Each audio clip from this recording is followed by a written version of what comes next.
ಶ್ರೀ ಪಿಪಿಡಿ ಕ್ಷೇತ್ರ ಬೆಟ್ಟದಾಸನಪುರ ಗ್ರಾಮ.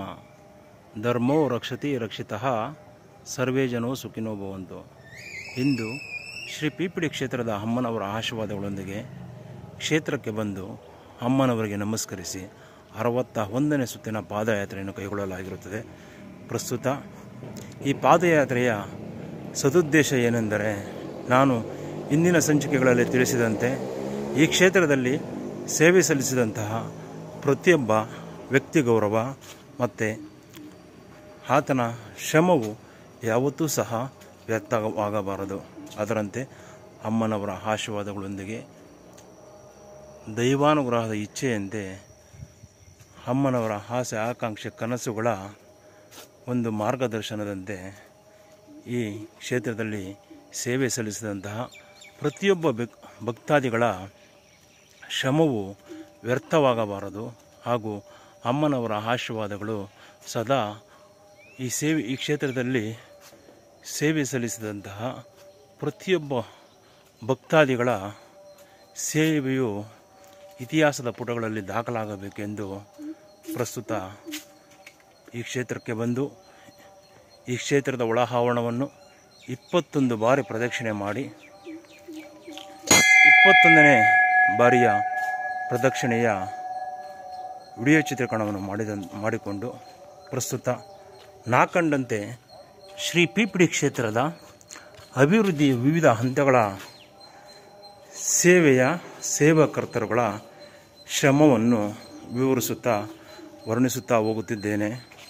ಈ ಕ್ಷೇತ್ರಕ್ಕೆ ಬಂದು ಬೆಳಗ್ಗೆ ಎದ್ದು ಶುಭ್ರತೆಯೊಂದಿಗೆ ಕ್ಷೇತ್ರಕ್ಕೆ ಬಂದು ಅಮ್ಮನವರಿಗೆ ನಮಸ್ಕರಿಸಿ ಸುಮಾರು 20 ಬಾರಿ ಪ್ರದಕ್ಷಿಣೆ ಹಾಕಲಾಗುತ್ತದೆ. ಒಂದು ಬಾರಿ ಒಳಾವರಣದ ಪ್ರದಕ್ಷಿಣೆ ಮಾಡಲು ಸುಮಾರು 333 ಹೆಜ್ಜೆಗಳು ಬರುತ್ತವೆ. ಸುಮಾರು 20 ಬಾರಿ ಪ್ರದಕ್ಷಿಣೆ ಹಾಕಿ 21ನೇ ಬಾರಿ ಪ್ರದಕ್ಷಿಣೆ ಹಾಕುವ ಹೊತ್ತಿಗೆ ಸುಮಾರು 6 ಕಿಲೋಮೀಟರ್ ವ್ಯಾಪ್ತಿಯ ಸುಮಾರು 6,000 ಹೆಜ್ಜೆಗಳಷ್ಟು ದಾಖಲಾಗುತ್ತವೆ. ಪ್ರಸ್ತುತ ನಾನು ಈ ವಿವರಣೆಯ ಸಮಯದಲ್ಲಿ ಕೆಲವೊಂದು ತೊದಲು ನುಡಿಯಬಹುದು ಅಥವಾ ಕೆಲವೊಂದು ವಿಚಾರಗಳನ್ನು ಮತ್ತೆ ಪುನರಾವರ್ತಿಸಿ ಹೇಳುತ್ತಾ ಹೋಗಬಹುದು. ಏಕೆಂದರೆ ಸುಮಾರು 20 ಬಾರಿ ಪ್ರದಕ್ಷಿಣೆ ಹಾಕುವಷ್ಟರಲ್ಲಿ ಸಾಕಷ್ಟು ಆಯಾಸವಾಗುವ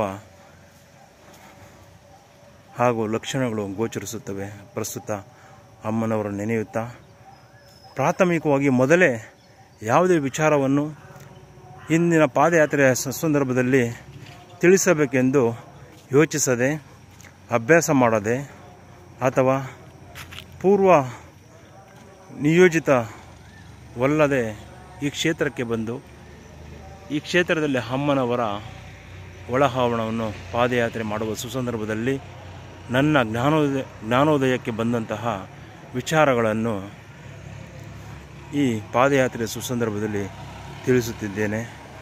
ಏಕೆಂದರೆ ಈ ಕ್ಷೇತ್ರದಲ್ಲಿ ನಡೆದಂತಹ, ಈ ಕ್ಷೇತ್ರದಲ್ಲಿ ಸೇವೆ ಸಲ್ಲಿಸಿದಂತಹ, ಈ ಕ್ಷೇತ್ರದಲ್ಲಿ ಶ್ರಮದಾನ ಮಾಡಿದಂತಹ ಪ್ರತಿಯೊಂದು ಕೆಲಸ ಕಾರ್ಯಗಳು ಸಹ ಐತಿಹಾಸಿಕವೇ.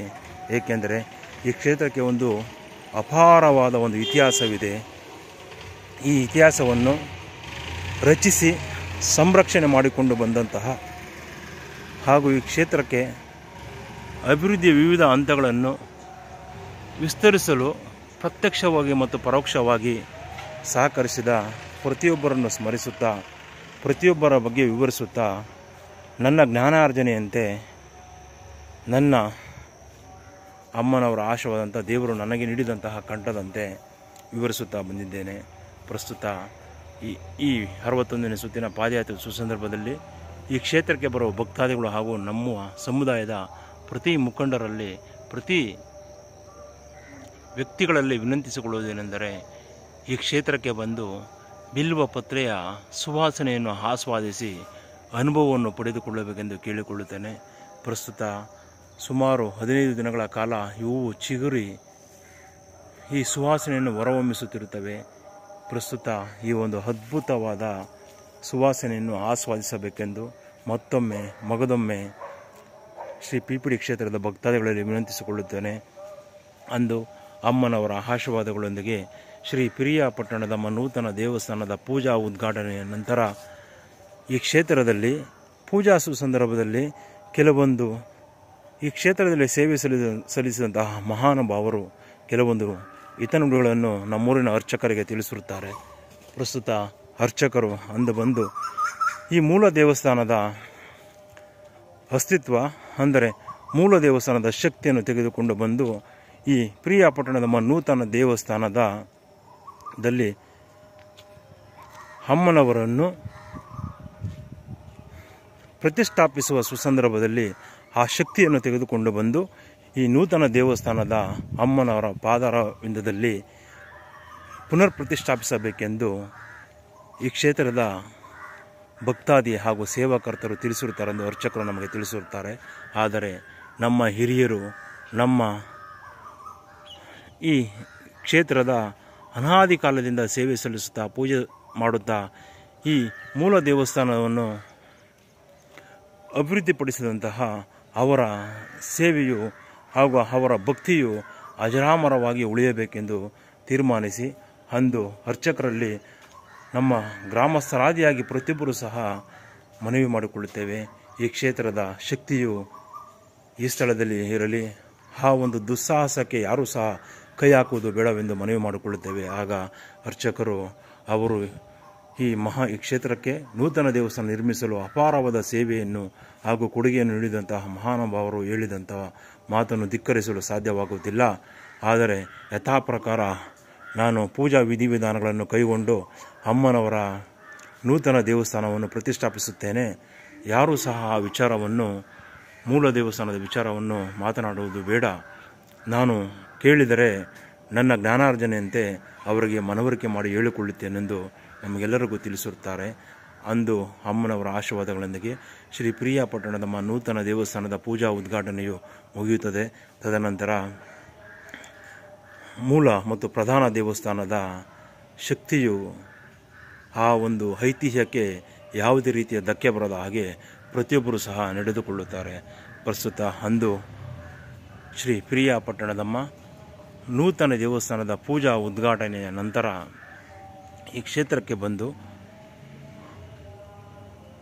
ಅಮ್ಮನವರ ನೂತನ ದೇವಸ್ಥಾನದ ವಿಶಾಲವಾದ ಜಾಗವನ್ನು ವಿವಿಧ ಹಂತಗಳಾಗಿ ಅಭಿವೃದ್ಧಿಪಡಿಸುತ್ತೇವೆ. ತದನಂತರ ಮೂಲ ದೇವಸ್ಥಾನಕ್ಕೆ ಭವಿಷ್ಯದಲ್ಲಿ ಆಗುವಂತಹ ಕೆಲವೊಂದು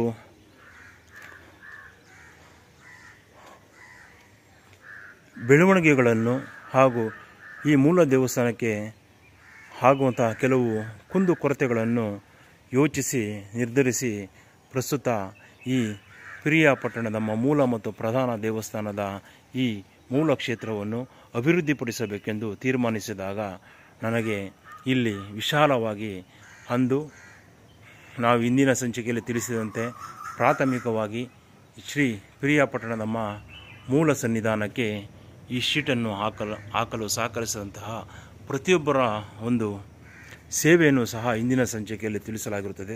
ತದನಂತರ ಶ್ರೀ ಪಿರಿಯಾಪಟ್ಟಣದಮ್ಮ ಮೂಲ ದೇವಸ್ಥಾನದ ಎಡ ಮತ್ತು ಬಲಭಾಗಕ್ಕೆ ತಾವು ವಿಡಿಯೋ ಚಿತ್ರೀಕರಣದಲ್ಲಿ ನೋಡಬಹುದಾಗಿರುತ್ತದೆ.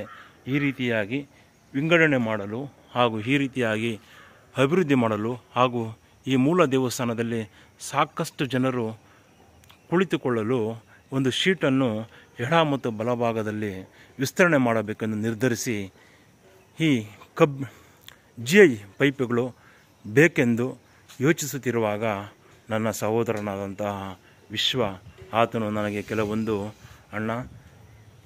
ನಮ್ಮೂರಿನ ಒಂದು ಪೈಪ್ಲೈನ್ನಲ್ಲಿ ಕೆಲವೊಂದು ಪೈಪ್ಗಳಿರುತ್ತವೆ, ತಾವುಗಳೆಲ್ಲರೂ ಹೋಗಿ ವಿಚಾರ ಮಾಡಿದರೆ ಅವರು ನಮಗೆ ಕೊಡುವ ಸಾಧ್ಯತೆ ಇರುತ್ತದೆ. ಅದನ್ನು ತೆಗೆದುಕೊಂಡು ಬಂದು ಈ ಪೈಪುಗಳನ್ನು ಈ ಮೂಲ ದೇವಸ್ಥಾನದಲ್ಲಿ ಅಳವಡಿಸಿ ಇದನ್ನು ಅಳಿಲು ಸೇವೆಯಾಗಿ ಬಳಸಿಕೊಳ್ಳಬಹುದಾಗಿರುತ್ತದೆ ಎಂದು ನನಗೆ ತಿಳಿಸುತ್ತಾನೆ. ಅಂದು ನಾನು ನಮ್ಮ ಚಾಮರಾಜಣ್ಣನವರ ಹತ್ರ ಹೋಗಿ ಅಣ್ಣ ಆ ಪೈಪ್ಲೈನ್ ಅವರ ಹತ್ರ ಮಾತನಾಡಿ ಕೆಲವೊಂದು ಪೈಪುಗಳನ್ನು ಕೊಡಿಸಬೇಕೆಂದು ವಿನಂತಿಸಿಕೊಳ್ಳುತ್ತೇನೆ.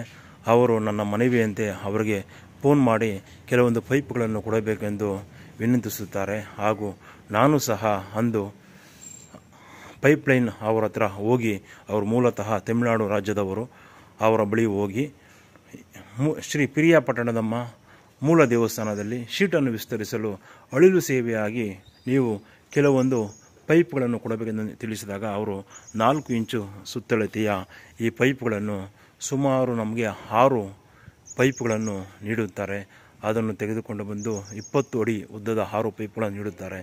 ಆ ಪೈಪ್ಗಳನ್ನು ತೆಗೆದುಕೊಂಡು ಬಂದು ನಾವು ಕಟ್ ಮಾಡಿ ಮೂಲತಃ ಈ ಬೇಸಿಕ್ ಈ ಮೂಲ ಅಡಿಪಾಯವಾಗಿ ಸುಮಾರು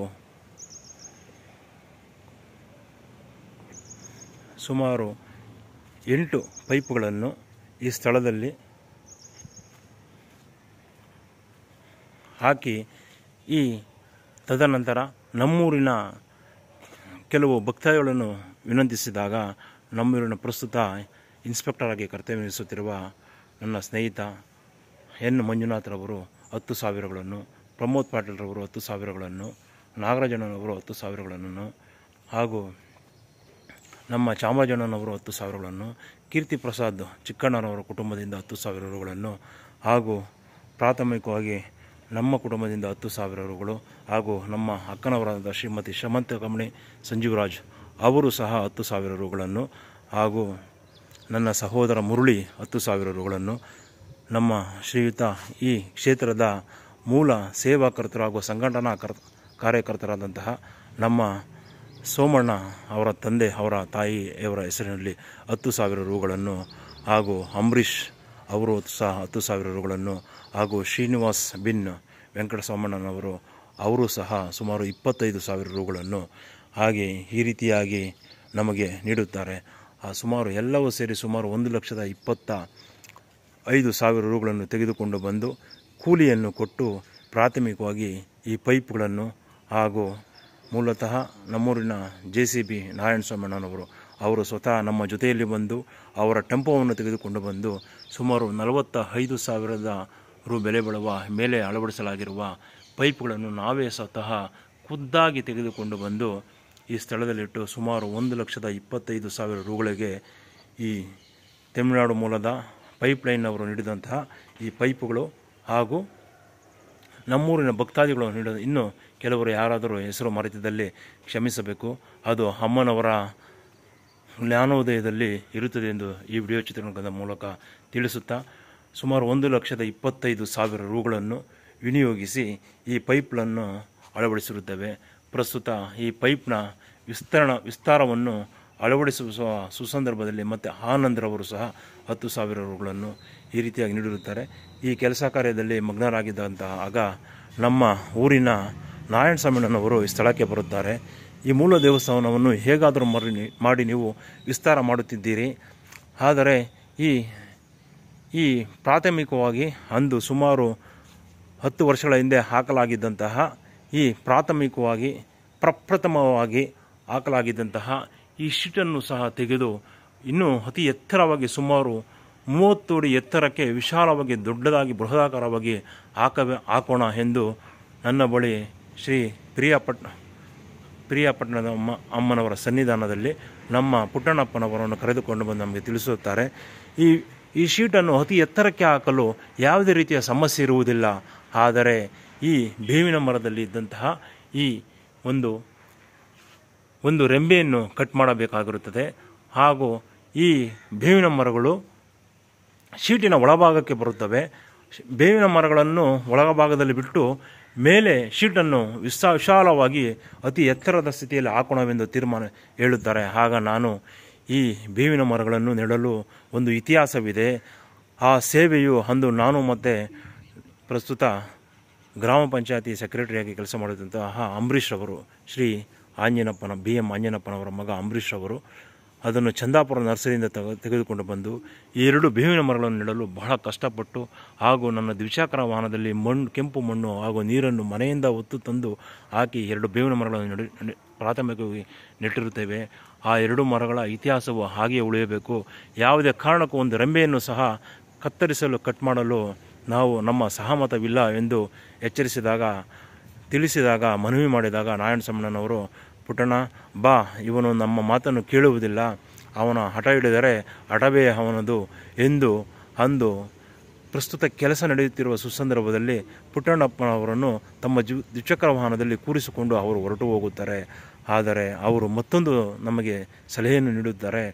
ಪ್ರತಿಯೊಬ್ಬರು ಸಹ ಹೆಣ್ಣು ಮಕ್ಕಳು ದೀಪಗಳನ್ನು ತೆಗೆದುಕೊಂಡು ಬರುವಾಗ ಇದು ಹೈಟ್ ಕಡಿಮೆ ಇರುವ ಕಾರಣ ಆ ದೀಪಗಳು ತಗುಲುತ್ತವೆ ಎಂದು ನಮಗೆ ಅದು ಒಂದು ಎಚ್ಚರಿಕೆ ನೀಡುತ್ತಾರೆ. ಆದರೆ ನಾವು ಕೆಲವೊಂದು ಅಳತೆಗಳನ್ನು ಮಾಡಿ ನೋಡಿದಾಗ ಸುಮಾರು 10 ಅಡಿ ಉದ್ದ ಹಾಗೂ ಸುಮಾರು 12 ಅಡಿ ಹೈಟಲ್ಲಿ ಶೀಟ್ ಬರುವುದರಿಂದ ಯಾವುದೇ ರೀತಿಯ ತಗುಲುವುದಿಲ್ಲ ಎಂದು ಸಹ ಅವರಿಗೆ ಮನವರಿಕೆ ಮಾಡುತ್ತೇವೆ. ಆದರೂ ಸಹ ಅವರು ಈ ಮೂಲ ದೇವಸ್ಥಾನದ ಆವರಣದಲ್ಲಿ ಶೀಟನ್ನು ಹಾಕುವ ಸುಸಂದರ್ಭದಲ್ಲಿ ತಮ್ಮ ಉಪಸ್ಥಿತಿಯನ್ನು ತೋರದೆ ಪುಟ್ಟಣ್ಣಪ್ಪನವರನ್ನು ಬಾ, ಅವನು ಯಾರ ಮಾತನ್ನು ಕೇಳುವುದಿಲ್ಲ, ನಾವು ಹೋಗೋಣ, ಮುಂದಿನ ದಿನಗಳಲ್ಲಿ ನಮ್ಮ ಬಳಿ ಬಂದಲ್ಲಿ ನೋಡೋಣ ಎಂದು ತೀರ್ಮಾನಿಸಿ ಅವರು ಪುಟ್ಟಣ್ಣಪ್ಪನವರನ್ನು ಕರೆದುಕೊಂಡು ಹೋಗುತ್ತಾರೆ. ಆದರೆ ಅಮ್ಮನವರ ಆದೇಶ ಮತ್ತು ಸಲಹೆ ಸೂಚನೆ ಮಾರ್ಗದರ್ಶನದಂತೆ ನಮ್ಮೂರಿನ ಉಳಿದ ಎಲ್ಲರೂ ಸಹ ಹುಡುಗರು ಹಿರಿಯರು ಸಹ ಬಂದು ನಮಗೆ ನಮ್ಮ ಬೆಂಬಲವಾಗಿ ನಿಲ್ಲುತ್ತಾರೆ. ತದನಂತರ ನಾವು ಈ ಶೀಟನ್ನು ಹಾಕಿ ಅಂದು ನನಗೆ ಪರಪ್ಪನ ಅಗ್ರಹಾರ ಪೊಲೀಸ್ ಠಾಣೆಯಿಂದ ಉಳುಮಾವು ಪೊಲೀಸ್ ಠಾಣೆಗೆ ವರ್ಗಾವಣೆಯಾಗುತ್ತದೆ. ಆ ಸುಸಂದರ್ಭದಲ್ಲಿ ನಾವು ನಮ್ಮೂರಿನ ಎಲ್ಲರ ಸಹಕಾರದಿಂದ ಹಾಗೂ ತಮಿಳುನಾಡು ಮೂಲದ ಪೈಪ್ಲೈನ್ನವರ ಸಹಾಯದಿಂದ ಈ ಪೈಪ್ಲೈನ್ ನಿರ್ಮಿಸಿ ನಮ್ಮೂರಿನ ಎಲ್ಲ ಯುವಕರ ಒಂದು ಸಹಾಯದಿಂದ ಈ ಮೇಲೆ ಅಳವಡಿಸಲಾಗದಂತಹ ಕಬ್ಬಿಣದ ಗ್ರಿಲ್ಲು ಹಾಗೂ ಕೂಲಿಯ ಕೆಲಸ ಎಲ್ಲವನ್ನು ಸಹ ಸುಮಾರು 1,25,000 ರೂಗಳಲ್ಲಿ ವಿನಿಯೋಗಿಸಿ ಅವರಿಗೆ ಮುಕ್ತಾಯ ಮಾಡುತ್ತೇವೆ. ಆದರೆ ಈ ಮೇಲ್ಭಾಗದಲ್ಲಿ ಶೀಟು ಹಾಕುವ ಕೆಲಸವು ಪೆಂಡಿಂಗ್ ಉಳಿಯುತ್ತದೆ. ನನ್ನ ಪಿಳ್ಳಪ್ಪನವರ ಮಗ ಅಂಬರೀಷ್ ಅವರನ್ನು ಮನವಿ ಮಾಡಲಾಗಿ ಅವರು ಸುಮಾರು 10,000 ರೂಗಳನ್ನು ಖರ್ಚು ಮಾಡಿ ಅಂದು ಇದಕ್ಕೆ ಗೋಲ್ಡನ್ ಬ್ರೌನ್ ಪೇಂಟನ್ನು ಹೊಡೆಸಿಕೊಡುತ್ತಾರೆ. ತದನಂತರ ನಾನು ವರ್ಗಾವಣೆಯಾಗಿ ಆದಂಥ ಸುಸಂದರ್ಭದಲ್ಲಿ ಸುಮಾರು 60,000 ರೂಗಳನ್ನು ವಿನಿಯೋಗಿಸಿ ಗ್ರಿಲ್ ಮುನ್ರಾಜಣ್ಣನವರ ಬಳಿ ಕೊಟ್ಟು ಈ ಶೀಟನ್ನು ಹಾಕಿ ತಾವು ಈ ವಿಡಿಯೋ ಚಿತ್ರೀಕರಣದಲ್ಲಿ ಗಮನಿಸಬಹುದಾಗಿರುತ್ತದೆ. ಸುಮಾರು 60,000 ರೂಗಳನ್ನು ಅವರ ಕೈಯಲ್ಲಿ ಕೊಟ್ಟು ಅಂದು ಶೀಟನ್ನು ಹಾಕಿ ತದನಂತರ ಬೆಳಗ್ಗೆ ಬಂದು ನಾನು ಅಮ್ಮನವರಿಗೆ ನಮಸ್ಕರಿಸಿ ಉಳುಮಾವು ಪೊಲೀಸ್ ಠಾಣೆಗೆ ಕರ್ತವ್ಯ ವರದಿ ಮಾಡಿಕೊಳ್ಳಲು ತೆರಳುತ್ತೇನೆ. ಪ್ರಸ್ತುತ ಇತಿಹಾಸವನ್ನು ಮರೆತವರು ಇತಿಹಾಸವನ್ನು ಸೃಷ್ಟಿಸಲಾರರು. ನಾನು ಹೇಳಿದಂತಹ ಪ್ರತಿಯೊಂದು ಸಹ ಈ ಪಾದಯಾತ್ರೆಯನ್ನು ಕೈಗೊಂಡು ಅಮ್ಮನವರ ಆಶೀರ್ವಾದಗಳಂತೆ ತಿಳಿಸುತ್ತಾ ಬಂದಿದ್ದೇನೆ. ಈ ಕ್ಷೇತ್ರದಲ್ಲಿ ಯಾರೂ ಸಹ ನಾನು ನನ್ನದು ಎಂಬುದನ್ನು ತಿಳಿದುಕೊಳ್ಳದೆ ಈ ಕ್ಷೇತ್ರದ ಸೇವೆಯನ್ನು ಮಾಡುತ್ತಾ ಹೋಗಬೇಕು. ಎಲ್ಲರೂ ನಮ್ಮವರೇ. ಗೀತಾಸಾರ ಭಗವದ್ಗೀತೆಯ ಗೀತಾಸಾರದಂತೆ ನಾವು ಏನನ್ನೂ ತೆಗೆದುಕೊಂಡು ಬಂದಿರುವುದಿಲ್ಲ, ಏನನ್ನೂ ತೆಗೆದುಕೊಂಡು ಹೋಗೋದಿಲ್ಲ. ಇದ್ದಾಗ 10 ಜನಕ್ಕೆ ಅನುಕೂಲವಾಗುವ ಕೆಲವೊಂದು ನಮಗೆ ದೇವರು ಶಕ್ತಿಯನ್ನು ಕೊಟ್ಟಾಗ ಕೆಲವೊಂದು ಸೇವೆಗಳನ್ನು ಮಾಡಬೇಕು. ಈ ವಿಡಿಯೋವನ್ನು ಕೇಳಿಸಿಕೊಂಡವರು ನೋಡಿದವರು ಯಾರೂ ಸಹ ಅನ್ಯತಾ ಭಾವಿಸಬಾರದು. ಏಕೆಂದರೆ ಈ ಕ್ಷೇತ್ರದಲ್ಲಿ ಸಲ್ಲಿಸಿದಂತಹ ಪ್ರತಿಯೊಂದು ಸೇವೆಯು ಬಹಳ ಒಂದು ಐತಿಹಾಸಿಕವಾಗಿದ್ದು ಬಹಳ ಕಠಿಣ ಸಂದರ್ಭಗಳಲ್ಲಿ ಈ ಕೆಲವೊಂದು ಅಭಿವೃದ್ಧಿ ಕೆಲಸಗಳನ್ನು ಕೈಗೊಂಡಿರುತ್ತವೆ. ಈ ಸೇವೆಯು ಅಜರಾಮರವಾಗಿ ಹಾಗೂ ಅವರ ಸೇವೆಯು ಪ್ರತಿಯೊಂದು ಇತಿಹಾಸದ ಪುಟಗಳಲ್ಲಿ ದಾಖಲಾಗಬೇಕೆಂದು ಹಾಗೂ ನಾನು ಎನ್ನುವುದು ಯಾರೂ ಸಹ ನನ್ನನ್ನು ಒಳಗೊಂಡಂತೆ ಅನುಕರಿಸಬಾರದೆಂದು ಪ್ರಸ್ತುತ ಈ 61ನೇ ಸುತ್ತಿನ ಪಾದಯಾತ್ರೆಯ ಸುಸಂದರ್ಭದಲ್ಲಿ ವಿವರಿಸುತ್ತಾ ವಾಡಿಕೆಯಂತೆ 21 ಬಾರಿ ಘಂಟಾನಾದ.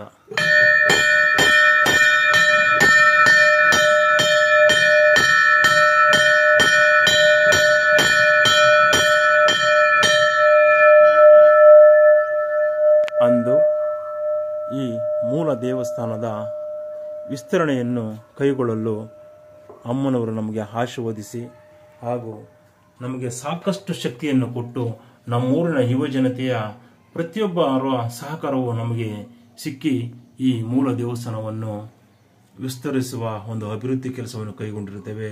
ಅಂದು ನಮಗೆ ಪ್ರತ್ಯಕ್ಷವಾಗಿ ಮತ್ತು ಪರೋಕ್ಷವಾಗಿ ಹಾಗೂ ನಮಗೆ ಒಂದು ಒಗ್ಗಟ್ಟಿನ ಪ್ರದರ್ಶನವನ್ನು ಬೆಂಬಲಿಸಲು ಸಹಕರಿಸಿ ಆಶೀರ್ವದಿಸಿದ ಪ್ರತಿಯೊಬ್ಬರಿಗೂ ಸಹ ಅಮ್ಮನವರು ಒಳ್ಳೆಯದನ್ನು ಮಾಡಲಿ ಎಂದು ಪ್ರಸ್ತುತ ಈ 61ನೇ ಸುತ್ತಿನ ಪಾದಯಾತ್ರೆಯನ್ನು ಸುಸಂದರ್ಭದಲ್ಲಿ ತಿಳಿಸುತ್ತಾ ವಿವರಿಸುತ್ತಾ ಇತಿಹಾಸವನ್ನು ಮರೆತವರು ಇತಿಹಾಸವನ್ನು ಸೃಷ್ಟಿಸಲಾರರು ಎಂದು ಮತ್ತೊಮ್ಮೆ ಮಗದೊಮ್ಮೆ ಪುನರುಚ್ಚರಿಸುತ್ತಾ ಎಲ್ಲಿ ಈ ಕ್ಷೇತ್ರಕ್ಕೆ ಬರುವಂತಹ ಪ್ರತಿಯೊಬ್ಬ ಭಕ್ತಾದಿಗಳು ಸಹ ಅಮ್ಮನವರು ಒಳಿತನ್ನು ಮಾಡಲಿ ಎಂದು ಬೇಡಿಕೊಳ್ಳುತ್ತಿದ್ದೇನೆ. ಧನ್ಯೋಸ್ಮಿ ಮಾತಾ, ಧನ್ಯೋಸ್ಮಿ.